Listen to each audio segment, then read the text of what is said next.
Balkan vilayatynyň Balkanawat şäherinde sığır etiniň bahasy özüniň rekord derejesini täzeledi. Şäheriň bazarlarynda 1 kilogram etiň bahasy 155 manada ýetdi. Bu ýagdaý ila tarasynda eti kilogramlap däldi, gramlap satyn alýan adamlaryň göz görteli köpelmegine getirdi. Bu ýagdaýlaryň jekme-jeklikleri barada Azatlyk radiosynyň habarçysy 27 oktýabrda Sewitden maglumat berdi. Balkanawadyň Daýhan we Beýleksuw dawazarlaryna etin wagty sentýabr aýynyň ahyryna çenli 120 manat bahalanan bolsa, şondan bäri yerli çylket 125, 135 manatda saklanyp durdy. Ýöne 26-njy oktýabrda 1 kilogram çylketiň bahasy 155 manada ýetdi. Dip Balkanawatly alyjy anonimlik şertinde aýtdy. Bellesek 155 manat ýurduň Merkezi bankynyň kursu boýunça 44 ABŞ dollaryna barabardyr. Ýaşaýjylaryň ençemesiniň sözlerine görä etin gymmatlamagyny gören alyjylar ilki bir salym et satyn almakdan saklandylar. Ýöne soňra adamlar eti gramlap satyn alyp başladylar. Bir salym wagt geçen soň 300 ýa-da 500 gram et satyn alýan adamlaryň sany göz görtele köpeldi. Adamlaryň ellerinden geljek zady ýok. Garaşsyzlyk bayramy günleri satylan arzan etler adamlary bir salym güýmäp durdy. Häzir bu etler hem ýok. Dip Balkanawatly ýene bir alyjy anonimlik şertinde aýtdy. Ýatlasak et gymmatçylygynyň arasynda türkmen häkimetleri 27 sentýabrda bellenilýän garaşsyzlyk bayramynyň öň ýanynda we ýygy ýanynda et önümleriniň käbir görnüşlerini arzan bahadan satywa çykarypdy. Balkanawatda tas 10 gün bäri arzan towuk buğdy hem satuwda tapdyrmaýar. Käbir sowda marketlerinde Irandan import edilen towuk etiniň 1 kilogramy 50 manatdan satylýar. Ýöne onuň xaridary tas ýok diýen ýaly. Möhleti geçen bu towuk etini alyp yer ýallar. Ol gurbaganyň eti ýaly gazanyna pytrap akyp ýatyr. Onuň porsiýasyny gidermek üçin gymmat tagym merjileri bulanmaly.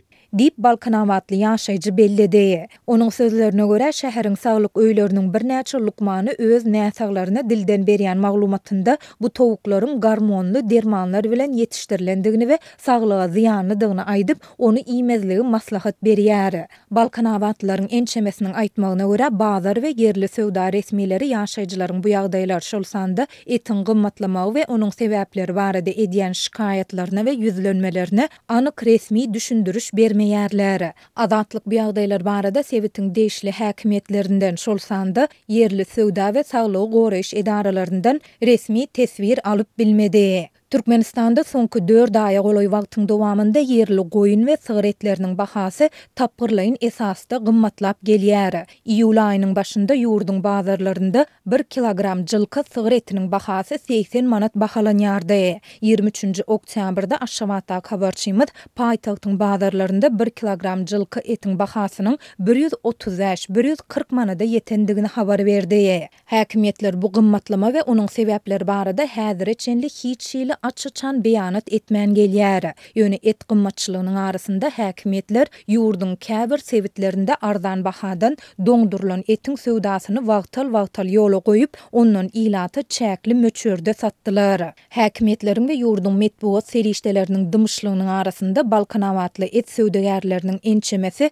yerli etiň gymmatlamagynyň sebäplerinden biriniň mallar üçin ot iýimiň bahasynyň ýokurlanmagy bilen baglanyşyklydygyny aýdýar. Häzir 1 kilogram gyzylarbet künjarasy 8-9 manat, 20 kilogram buğday kepegi 120 manat, bir kip yorunca 60 manat bahalanýar. Her gün bir tygyra 3 kilogram künjara, 10 kilogram kepek, bir kip ot bermeli. Mundan başga-da dermanlara, veterinarlara we ýola tölemeli.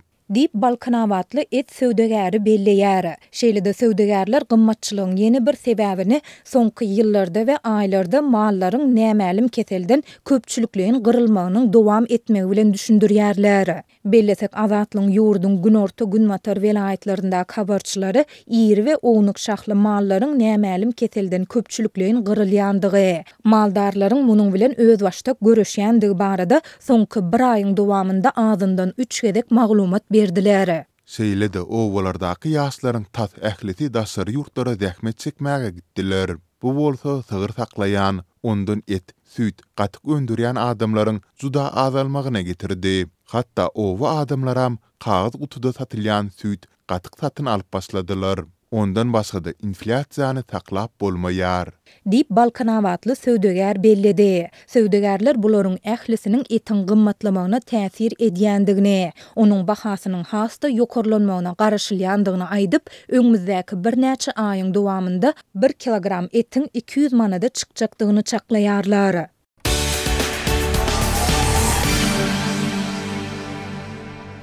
Türkmengaz döwlet konserni Türkiýe gaz aktyrmagyny toktatdy we şol bir wagtda Owganystana gaz aktyryp başlajakdygyny eglan etdi.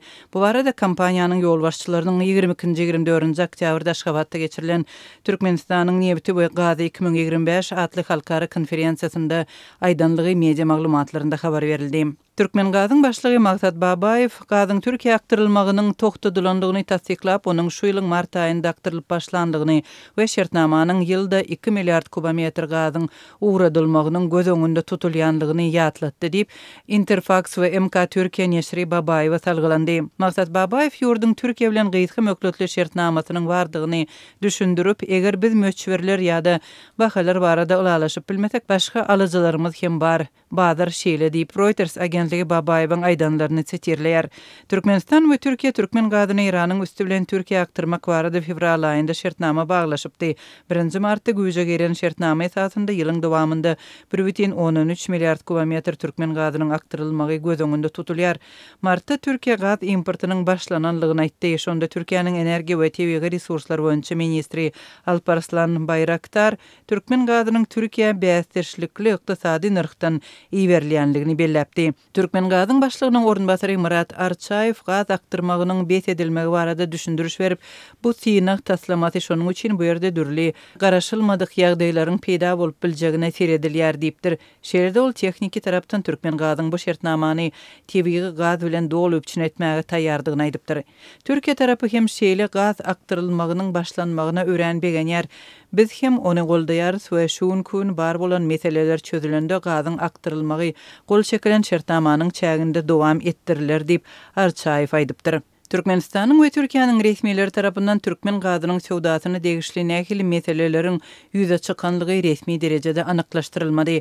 May aýynda Türkiýanyň prezidenti Recep Tayyip Erdogan türkmen gazynyň Türkiýe şu ýylyň martynda Iranyň çäginden iberilip başlananlygyny belläpdi.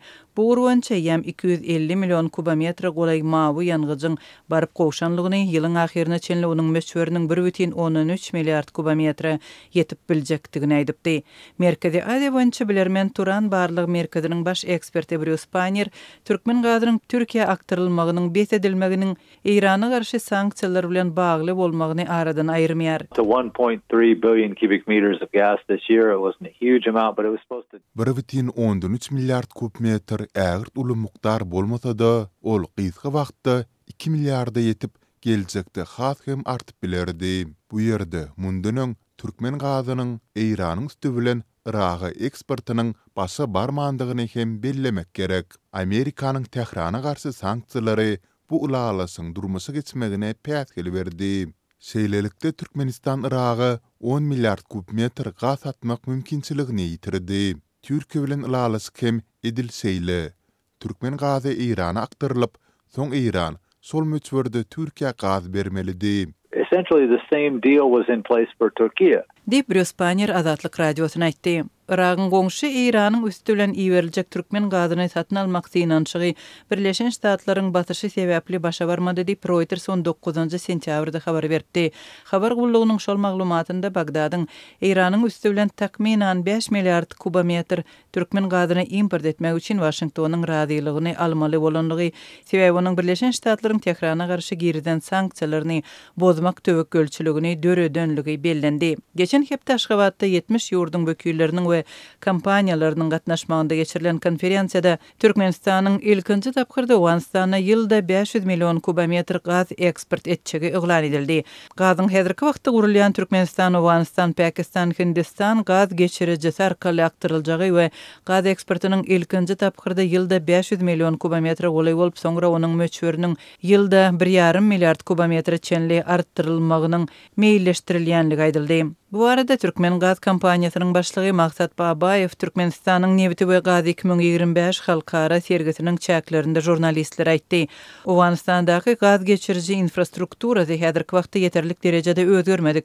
Soňra ýylda 1,5 milliard kubometr çenli gaz geçirmek gözüňünde tutulýar diýip Babayew geljekde Owanistana aktyryljak Türkmen gazynyň mukdarynyň ýylda 3-4 milliard kubometr çenli hem artdyrylmagynyň mümkindigini belledi. Munyň öňü serisinde 20 oktýabrda Owan hökümeti Türkmenistanyň milli lideri Gurbanguly Berdimuhammedowyň we ykdysady işler boýunça Owan wise-premieri Molla Abdul Gani Baradar Ahundyň top proýektiniň Owanistan'da durmuşa geçirilýän ýerine baryp görjegini habar berdi. Şol duşukda Berdimuhammedow taslamanyň Türkmenistanyň iň esasy ileri tutulýan uğurlarynyň biridigini we sewit ykdysady durnuklulygyny öpçün etmekde netijeli rol oýnaýanlygyny aýdypdyr. Baradar top proýektini sewitleýän hyzmatdaşlyga ykdysady integrasiýa we umumy güllä ötüşe tarap möhüm ädim hökmünde häsiýetlendirip taslamanyň Owanistan'yň içinde ýem 14 kilometr çekilenligini aýdypdyr. Şeýle ol Owanistan bilen Türkmenistanyň arasyndaky ykdysady gatnaşygy giňeltmegi maksat edenýänligini nyktapdyr. Bu arada Owan mediasynda habar berildi. Bu geçilge tap 500 elektrik geçirji liniýasy, demir ýol gurulşy, ýol gurulşy, logistika merkezleri we beýleki ykdysady başlangyçlar ýaly iri taslamalary öz için alýar. Bu taslamalara Islam emirligi durmuşy geçirmek howpsuzlyk we durnuklulyk babatda doly ıgrarlydyr diýip Owan premier ministriniň orunbatarynyň edarasy tarapyndan çap edilen beýanatda aýdylýar. Bu beýanata görä duşukda Gurbanguly Berdimuhammedow häzirki şertler topy durmuşa geçirmek üçin amatlydyr. Bu bolsa global goldawa eýe bolan ýeketäk sewitleýän taslama bolmagynda galýar diýip aýdypdyr. Bu proýektiň türkmen bölегiniň gurulşyna 2015-nji ýylyň dekabr aýynda badalga berilip, bu gaz geçirjiginiň 2019-njy ýylyň dekabr aýynda ulanmagy beriljegi aýdylypdy. Howpsuzlygyny öpçün etmek we maýy goýum çekmek kynçylyklary topyň öňündäki esasy pätkelçilikleriň arasynda agdalypdy.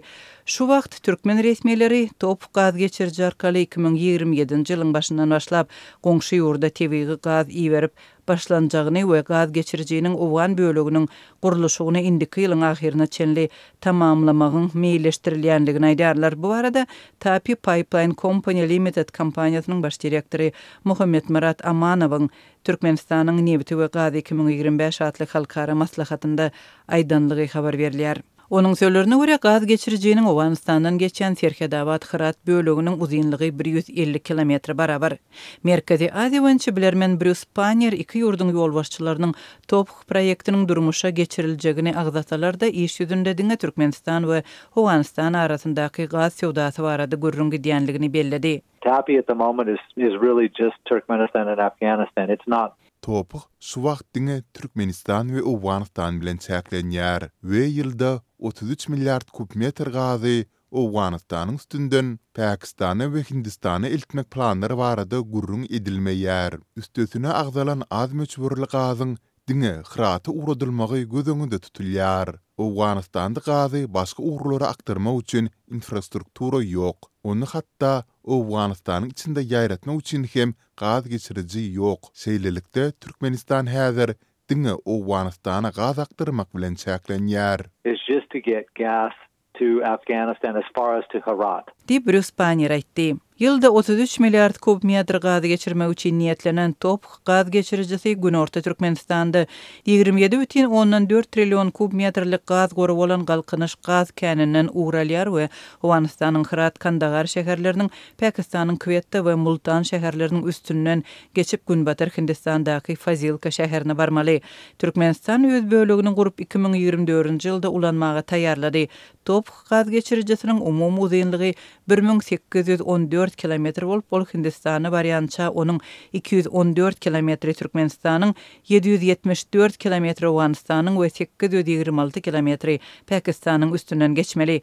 Taslamanyň deslapky bahasynyň 10 milliard Amerikan dollaryna deň boljakdygy çaklanýar.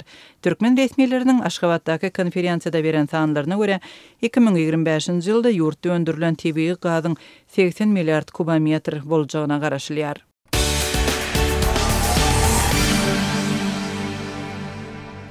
Russiýanyň gurýer güýçleriniň Ukrainanyň strategik taýdan ähmiýetli Pokrovsk şäherine girendigi barada maglumatlar gowuşýar. Prezident Volodymyr Zelenski Pokrovskdaky ýagdaýy agyr diýip häsiýetlendirdi we şäherde hemde onuň töwereklerinde gazaply töwüşleriň alınıp barylýandygyny aýtdy. Zelenski 26 oktýabrdaky agşamky video dülenmesinde Russiýanyň Pokrovsk bilen onuň goloýundaky Mirnohrad ýylatly nokudynyň töwereginde köp sany güýçlerini jemländigini aýtdy. Moskwa, Ukrainanyň gündögür tewitlerini ele geçirmek uğrunda uzak wagtdan bäri töwüş hereketlerini alyp barýar. Там проти Покровську росіяни зосередили основну свою ударну групу. Це значна кількість військ окупанта. Звісно, це Olar bu ýerde Pokrovskyň goloýunda Ruslar özleriniň etaty, görneçin sandaky urgu güýjüni bu ýerde jemledi diýip Zelenski belledi. дає складну ситуацію і в Покровську,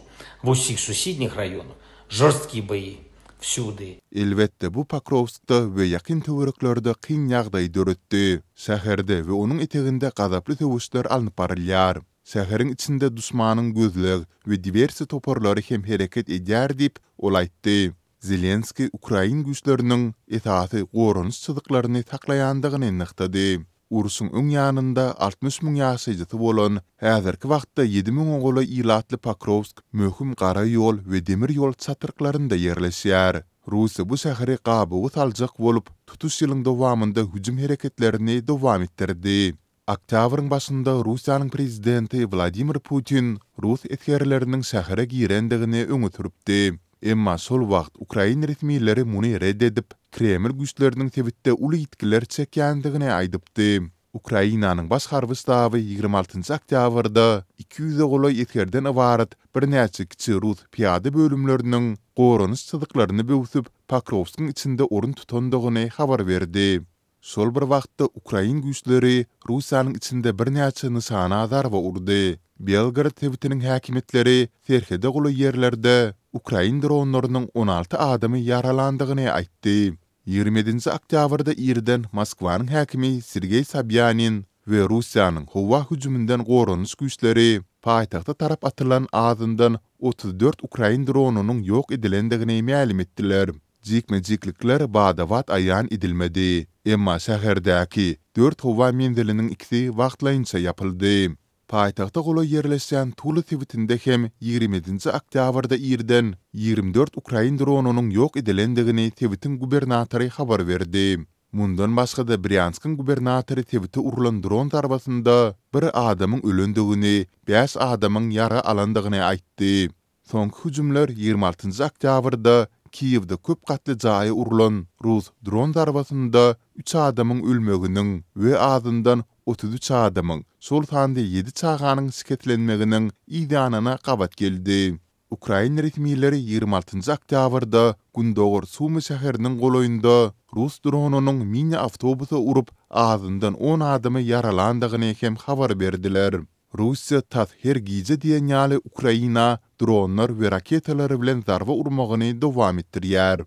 Bu hüjümlerde front liniýasyndan uzakdaky şäherleriň, sol sanda paýtagt Kiýewiň köp gatly ýaşaýyş jaýlary we raýat infrastruktura detalary hem urulýar. Moskwa şeýle hüjümler bilen baglylykda barha artýan delillere garamazdan raýat detalarynyň nysany alynýandygyny inkar edýär. Kiýew bolsa muňa jogap hökmünde Russiýanyň içinde käte terhetden uzakdaky tewtlerde hem harby ähmiýetli diýip hasaplaýan infrastruktura detalaryna zarba urýandygyny aýdýar.